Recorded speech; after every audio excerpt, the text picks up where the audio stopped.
नमस्कार, astro TV India पर स्वागत करता हूं आप सभी का। कैसा रहेगा आप सभी के लिए मार्च का महीना और क्या परिवर्तन आपके जीवन में इस मार्च के महीने में देखे जाएंगे। ग्रह गति का प्रभाव तो निरंतर कहीं ना कहीं सभी के ऊपर रहता है, एक पशु पक्षी पर भी रहता है, जानवर पर भी रहता है, मनुष्य पर भी रहता है, सभी योनियों पर होता है। आपने देखा है कि ये 5 तत्व हैं, अग्नि, पृथ्वी, वायु, जल और आकाश। इन 5 तत्वों से शरीर बनता है। ये 5 तत्वों से सृष्टि बैलेंस होती है। इनमें से कोई भी एक एलिमेंट डिस्टर्ब हो जाए तो कहीं ना कहीं उसी चीज़ की कमी चीज़ों को अनबैलेंस कर देती है। इसीलिए कहा जाता है कि संतुलित खाओ, संतुलित जल पियो, हर कार्य को संतुलित मात्रा में करना चाहिए। जब इसीलिए कहते हैं ना, पाप की अति हो गई, पाप ज़्यादा बढ़ जाता है तो पाप का घड़ा भरता है, फूटता है फिर वो। इसलिए मित्रों, ग्रह भी हर टाइम हमें बैलेंस सेट करते हैं। अब ये 7 ग्रह हैं, 2 छायावादी राहु केतु। कुछ इनमें से समस्याओं को उत्पन्न करते हैं, कुछ उन समस्याओं से बाहर निकालते हैं। इस प्रकार का सौर मंडल में गोचरीय प्रभाव ग्रहों के अनुरूप हमारे शरीर पर पड़ता है। मित्रों, हर एक ग्रह से हमें बहुत कुछ सीखने को मिलता है, बहुत कुछ समझने को मिलता है। आइए मैं वीडियो की शुरुआत करता हूं और आपको बताता हूं कि आगामी मीन्स की ये जो मार्च का महीना रहेगा, इसमें क्या परिवर्तन देखने को मिलेंगे, किस रूप में मिलेंगे और क्या परिवर्तन होगा। तो मित्रों, 14 मार्च को सूर्य का राशि परिवर्तन हो जाएगा मीन राशि में। मंगल ग्रह वृष राशि में पूरे महीने रहेंगे। इसके अलावा बुध ग्रह कुंभ राशि में प्रवेश करेंगे 11 मार्च को। ये एक आपके लिए बड़ा निर्णायक समय रहेगा। गुरु तो मकर में चल ही रहे हैं और शुक्र ग्रह दिनांक 17 मार्च को मीन राशि में उच्च के हो जाएंगे। तो ये है एक ग्रहों का ट्रांजिट। अब इस ट्रांजिट में जो शुक्र का परिवर्तन है वो आपके लिए बड़ा महत्वपूर्ण रहेगा, क्योंकि शुक्र उच्च के होंगे तो कुछ राशियों के लिए मालव्य नाम का महापुरुष राजयोग बनाएंगे, जिसके फल के रूप में आपको बहुत कुछ प्राप्त होगा। जब बुध ग्रह कुंभ राशि में प्रवेश करेंगे तो ये भी आपको बहुत कुछ देंगे, क्योंकि ये चंचल हैं, तेज तर्रार हैं, एक्टिव प्लैनेट हैं और ये अपने मित्र शनि की मूल त्रिकोण राशि में प्रवेश करते ही कहीं ना कहीं इनका भी बलाबल बढ़ेगा। प्यारे मित्रों, आइए वीडियो की शुरुआत करते हैं। उससे पहले आग्रह करता हूं कि यदि आपने अभी तक मेरे चैनल को सब्सक्राइब नहीं किया तो ज़रूर करें, बेल आइकन के बटन को भी दबाएं ताकि तुरंत आप तक नोटिफिकेशन पहुंच सके। ये नई नई वीडियोस, ज्ञानवर्धक वीडियोस जो आपके बीच में लेकर के आता हूं, मेरी इस वाणी को और भी लोगों तक पहुंचाने में मेरी मदद करें। आइए सबसे पहले बात करते हैं मेष की। आपके लिए जो ग्रह गति रहेगी उसके अनुसार आपकी राशि के स्वामी पूरे महीने मंगल राहु का अंगारक दोष बना करके बैठे हैं धन के घर में। तो कहीं ना कहीं आर्थिक रूप से जो समस्याएं हैं वो कुछ बन सकती हैं। पेमेंट वगैरह सोच समझ के आपको यहाँ पर इन्वेस्ट करनी चाहिए, योजनाबद्ध तरीके से चलना चाहिए। भाग्य आपका भरपूर सहयोग करेगा इस पूरे आगामी मार्च के महीने में, क्योंकि भाग्य स्थान के स्वामी गुरु का नीचभंग राजयोग आपके कर्म में बना हुआ है। आपके भाग्य का, आपकी जॉब का, आपकी नौकरी का, आपके बिजनेस का, आपकी सरकारी नौकरी का जो समन्वय है वो बहुत अच्छा बन रहा है। इतना ही नहीं, शनि का शश नाम का राजयोग भी बना हुआ है। ये भी आपके लिए बड़ा बेहतरीन है, जो कर्म भाव पर बना है। इसका मतलब ये हुआ कि जो कर्म की गति है वो मजबूत होती हुई नज़र आ रही है। इसका मतलब ये हुआ कि कहीं ना कहीं जो आपके जीवन में कार्य को लेकर के रुकावट चल रही थी वो इस आगामी महीने में काफ़ी हद तक दूर हो सकती है, पर आर्थिक रूप से समस्याएं बनी रहेंगी। यदि मैं बात करूं परिवर्तन की, तो मित्रों, जो सूर्य का परिवर्तन होगा 14 मार्च को, उससे खर्चे आपके बढ़ेंगे। संतान के साथ में मतभेद उत्पन्न हो सकते हैं। आँखों से संबंधित कष्ट बढ़ सकता है, क्योंकि सूर्य जो हैं केतु की दृष्टि में आ जाएंगे। तो इसलिए आपको हार्ट का, बीपी का, शुगर का, पेट का, हड्डियों का विशेष रूप से ध्यान रखना होगा बॉडी पार्ट में। इसके अलावा बुध का परिवर्तन होगा 11 मार्च को। यह जो परिवर्तन होगा ये बड़ा शुभ है, क्योंकि लाभ स्थान में चले जाएंगे तो लाभ की उन्नति के रास्ते खोलेंगे। विशेष रूप से वो लोग जो अकाउंटेंट हैं, अध्यापक हैं, शिक्षक हैं, वैज्ञानिक हैं, कूटनीतिज्ञ हैं, ज्योतिषी हैं, शिल्पकार हैं, चिकित्सक हैं, पुस्तक विक्रेता हैं, प्रकाशन का काम करते हैं, संपादन, लेखन, इंजीनियर, कंप्यूटर हार्डवेयर, शेयर बाजार जैसे काम जो करते हैं। अच्छा परिवर्तन ये इसलिए बोल रहा हूँ क्योंकि गुरु और शनि से आगे निकल जाएंगे बुध 11 मार्च को, तो आपके जो लाभ है उसको बढ़ाएंगे, आपके ऐश्वर्य सुख संपत्ति को बढ़ाएंगे। तो ये जो परिवर्तन रहेगा ये आपके लिए बहुत बेहतरीन है, इसलिए डेट नोट कर लीजिए। मित्रों 17 मार्च को शुक्र का राशि परिवर्तन होगा, उच्च के होकर खर्च के घर में चले जाएंगे। उच्च कोटि के खर्चे ये आपके लिए एक तनाव का कारण यहाँ पर बनते हुए नजर आ रहे हैं। इसलिए आपको यहाँ पर 17 तारीख ऑनवर्ड्स सूर्य शुक्र की युति बनेगी, इसलिए सोच समझ के पैसा खर्च करें, ये मैं आपसे कहना चाहूँगा। हवाबाजी में बिल्कुल भी ना आएँ। इसके अलावा मित्रों बाकी जो चीज़ें हैं वो आपकी सामान्य गति से चलती रहेंगी, कोई विशेष बदलाव इसमें नहीं देखने को मिलेंगे। अब बात करते हैं नेक्स्ट राशि की, और वो रहेगी वृषभ, सेकंड, जिसे टॉरस बोलते हैं। आपके लिए मंगल राहु का अंगारक दोष स्वयं आपकी राशि में बना हुआ है, जो आपके मान सम्मान के लिए, व्यक्तित्व के लिए अच्छा नहीं है। कहीं ना कहीं गुस्सा, इरिटेशन, हिंसकता, उग्रता, ऐसी चीज़ों का वास इस पूरे महीने में आपके जीवन में देखने को मिलेगा। यदि हम बात करें आपके भाग्य की और जॉब की, तो भाग्य स्थान का स्वामी शनि है, वो केंद्र त्रिकोण राजयोग बना करके वह नीच भंग राजयोग गुरु का जो बना हुआ है भाग्य स्थान में, काफ़ी अच्छा है। इस पूरे महीने एक ग्रह आपको बहुत ज़्यादा सपोर्ट करेगा और वो है स्वयं बुध। शुक्र के साथ मित्रता है बुध की, और आपकी राशि के स्वामी भी शुक्र हैं। ऐसे में अकस्मात भाग्य के माध्यम से कोई कार्य बन जाना, जॉब कोई मिल जाना, कोई यहाँ पर आपने इंटरव्यू दे रखा था उसका रिजल्ट आपके पक्ष में आ सकता है, ऐसा योग है। उन्नति के रास्ते खुलेंगे, लाभ स्थान में उच्च के शुक्र विराजेंगे, और वो भी दिनांक 17 मार्च से। आपके मान के, आपके सम्मान के, आपके यश के, वैभव के, व्यक्तित्व के स्वामी होकर के शुक्र जब लाभ स्थान में उच्च के होंगे 17 मार्च को, तो ये उच्च कोटि का लाभ देंगे। और विशेष रूप से उन लोगों को लाभ मिलेगा जो शुक्र से संबंधित काम कारोबार करते हैं, जैसे कलाकार हैं, गायक हैं, चित्रकार हैं, संगीत, सौंदर्य प्रसारण, beer bar, computer line, television, cinema, hotel line, modelling, construction line, ऐसे सब लोगों को। मित्रों इसके अलावा परिवर्तन होगा सूर्य ग्रह का दिनांक 14 मार्च को, और वो भी लाभ स्थान में आ जाएंगे। ऐसी स्थिति में सुख साधनों के स्वामी होकर जब लाभ में आएंगे तो इस भाव की मजबूती करेंगे, सुख साधनों में वृद्धि का एक सुंदर योग बनेगा। पर इस पूरे महीने आपको इरिटेट नहीं होना है, गुस्सा नहीं करना है, छोटी छोटी बातों से बचना है। इसके अलावा आपके धन भाव के स्वामी यहाँ पर बुध ग्रह बनते हैं, और आपके बच्चों के संतान के उच्च पद प्रतिष्ठा के स्वामी भी बुध बनते हैं, जो दिनांक 11 मार्च को केंद्र में आ जाएंगे कर्म भाव पर। तो इसका मतलब शरीर का, कर्म का, धन का, बुद्धि का एक समन्वय बनेगा। मतलब थ्रू आउट काम होंगे, किसी कार्य में रुकावट नहीं होगी। बुध का केंद्र में आना 11 मार्च से एक बहुत शुभ साइन आपके लिए नज़र आता है। तो मैं ये कह सकता हूँ कि स्थिति अच्छी है। समस्या जो रहेगी बेसिकली वो है लव लाइफ में, और उसके अलावा जो आपका वैवाहिक जीवन है कुछ कष्ट की स्थिति भी नज़र आ रही है, इसलिए आपको यहाँ ध्यान रखना होगा। अब मैं आपसे बात करना चाहता हूँ नेक्स्ट राशि, और वह रहेगी मिथुन।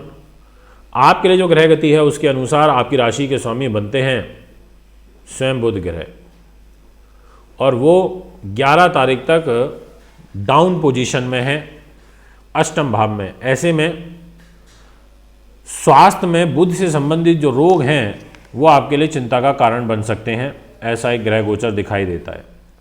बुध के द्वारा आपको फेफड़ों से, जीभ से, वाणी से, शरीर की स्नायु प्रक्रिया, कोई मति भ्रम होना, नाड़ी कंपन, कोई कुष्ठ रोग, चर्म रोग, वायु विकार, ऐसी सब जो समस्याएं हैं वो यहाँ पर बनती है। इसलिए आपको थोड़ा इस बात का ध्यान रखते हुए आगे कार्य करना है। मैं आपसे यही कह सकता हूँ कि आप अपना मन लगा करके मेहनत करिए, बस थोड़ा स्वास्थ्य का ध्यान रखना। 11 मार्च के बाद भाग्य स्थान में जब बुध आएंगे तो भाग्य की उन्नति करेंगे, भाग्य के रास्ते खोलेंगे और ये समय निश्चित तौर पर आपके लिए बड़ा बेहतरीन रहेगा, जिसकी शुरुआत 11 तारीख से हो जाएगी। क्योंकि सोचिए कि जिस ग्रह के पास आपकी राशि की जिम्मेदारी है, जिस ग्रह के पास आपके सुख साधन, भूमि, ज़मीन, जायदाद, प्रॉपर्टी की जिम्मेदारी है, जब वो रोग स्थान से निकलेगा और भाग्य में आएगा तो कहीं ना कहीं भाग्य ही उदय करेगा। वो तो बोलेगा भाई अब मैं मजबूती स्थिति में हूँ कि त्रिकोण में हूँ, 9th हाउस में हूँ, तो मैं अब आपका काम करा देता हूँ, मैं आपको नौकरी लगवा देता हूँ, अब मैं आपकी एक लाइफ में स्टेबिलिटी दे देता हूँ। तो ये अच्छा साइन है। इसके अलावा मित्रों, मंगल राहु का अंगारक दोष खर्च के घर में बना हुआ है। ऐसी स्थिति में अपने बल का किसी उसका जो प्रयोग है वो आपको नहीं करना। इसलिए मैं यही कहना चाहूँगा कि खर्चों पर नियंत्रण रखें और गलत संगति से दूर रहें। यदि मैं बात करूँ आपसे नेक्स्ट राशि, और वह रहेगी यहाँ पर कर्क। कर्क के जातकों, आपसे मैं ये कहना चाहता हूँ कि आपकी जन्म कुंडली के अनुसार जो ग्रह गोचर है इसमें विशेष रूप से 2 ग्रह हैं जो आपको बहुत ज़्यादा सपोर्ट करेंगे। एक तो शुक्र और दूसरा शनि और गुरु। आपके दाम्पत्य जीवन में शनि की, बुध की और गुरु की युति है जो आपके लिए काफ़ी अच्छी है। अच्छी इसलिए है क्योंकि नीचभंग राजयोग और एक शश नाम का राजयोग बना हुआ है। ये आपके काम को फास्ट गति से कराएगा। तो कोई बड़ा मेजर काम करना है तो पहले 11 दिन में कोशिश करिए करने की। उसका रीज़न ये है कि 7th हाउस में शनि, बुध, गुरु बैठे हैं। तो मैं यहाँ ये कह सकता हूँ आपसे कि आपको अपने जीवन साथी से, लव लाइफ से, पार्टनर से, व्यापारिक पार्टनर से लाभ मिल जाएगा। यह एक गोचर यहाँ शुभ दिखाई देता है।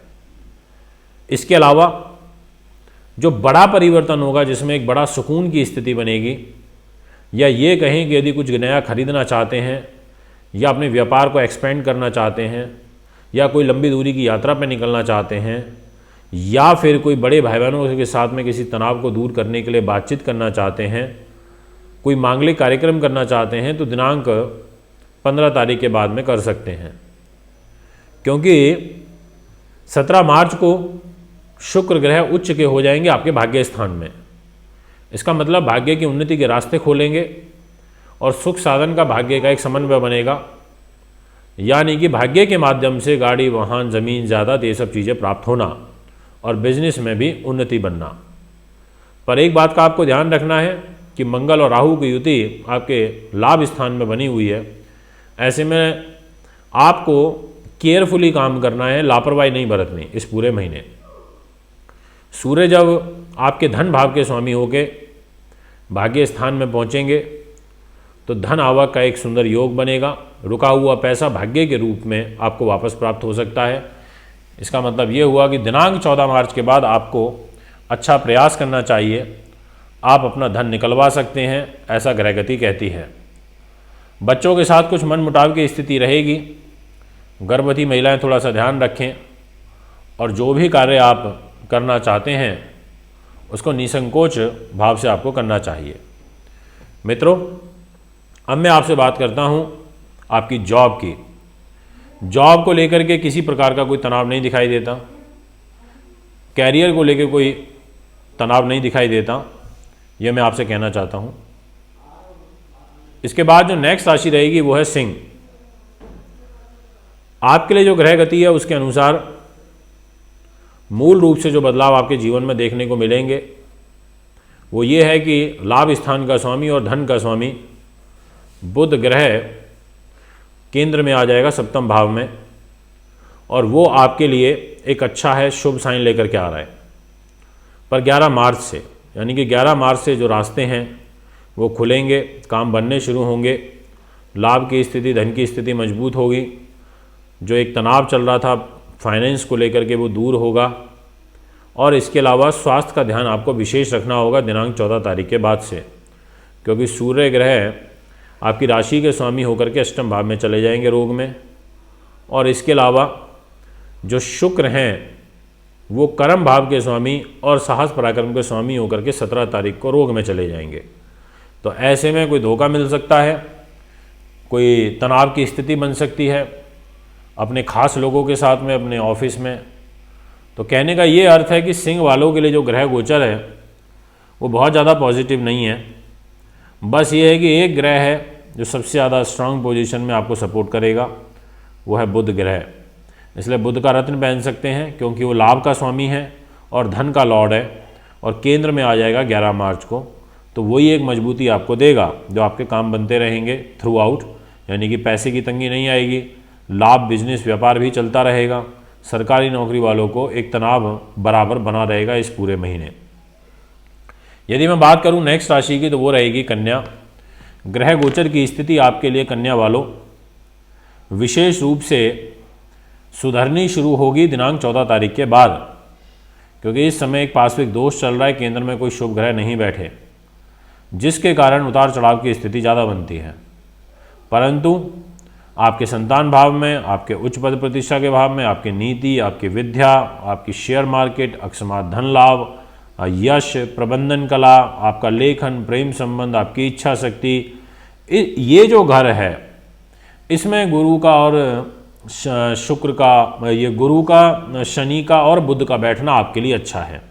तो 11 तारीख तक यदि आप कोई विशेष कार्य करना चाहते हैं तो कर लीजिए मार्च के महीने में, क्योंकि आपकी राशि के स्वामी बुध हैं और बुध ग्रह अभी त्रिकोण में है, मतलब पंचम भाव में, तो आपके काम बना देंगे, आपकी जॉब को ठीक कर देंगे फर्स्ट 11 डेज में। उसके बाद ये बुध स्वयं रोग स्थान में चले जाएंगे, छठे भाव में, तो अच्छा नहीं है, आपके सम्मान को ठेस पहुंचाएंगे, स्वास्थ्य में आपको पीड़ा देंगे, पेट से संबंधित विकार बढ़ेंगे, इसलिए ध्यान रखना है। फिर एक बार स्थितियां चेंज होंगी 17 मार्च के बाद से। 17 मार्च के बाद जो ग्रह गति आ रही है वो काफ़ी पॉजिटिव है, क्योंकि उसमें केंद्र में उच्च के होकर के शुक्र आ जाएंगे और एक मालव्य नाम का महापुरुष राजयोग बनाएंगे। तो कहने का मतलब ये है कि 11 मार्च से और 17 मार्च का जो टाइम पीरियड रहेगा ये अच्छा नहीं है। 17 मार्च से लेकर के मंथ एंड तक का अच्छा है, और लापरवाही इस महीने बिल्कुल नहीं बरतनी, क्योंकि आपके भाग्य स्थान में मंगल राहु का अंगारक दोष बना हुआ है। तो ये है एक 6 राशियों की ओवरऑल स्थिति। इसके अलावा दाम्पत्य जीवन की यदि मैं बात करूं तो वो अच्छा रहेगा, प्रेम लाइफ जो है वो भी आपकी अच्छी रहेगी, उसमें किसी प्रकार की कमी नहीं दिखाई देती। मित्रों, मैं लखनऊ, पटना, कोलकाता और मुंबई में उपस्थित रहूंगा। आप कुंडली बनवाने के लिए, दिखाने के लिए, पूजा पाठ के लिए मुझे संपर्क कर सकते हैं। अभी आपसे इजाज़त चाहता हूं। नमस्कार, बहुत बहुत धन्यवाद। दर्शकों, आप सभी के लिए खुशखबरी। मानवेंद्र रावत जी 16 मार्च लखनऊ, 17 मार्च पटना, 18 मार्च कोलकाता, 19 से 22 मार्च मुंबई में रहेंगे। कुंडली दिखाने, कुंडली बनवाने, पूजा पाठ, वास्तु विजिट के लिए आप हमारे नंबर पर संपर्क करें 9999886090 7011805461। दर्शकों, आप सभी के लिए खुशखबरी। मानवेंद्र रावत जी 16 मार्च लखनऊ, C9 महिंद्रा पार्क, पंखा road, near Janakpuri, C1 bus stand, new Delhi 59। Phone number 01125638157, 25638168। Mobile number 9999886090, 9212286090। Email info@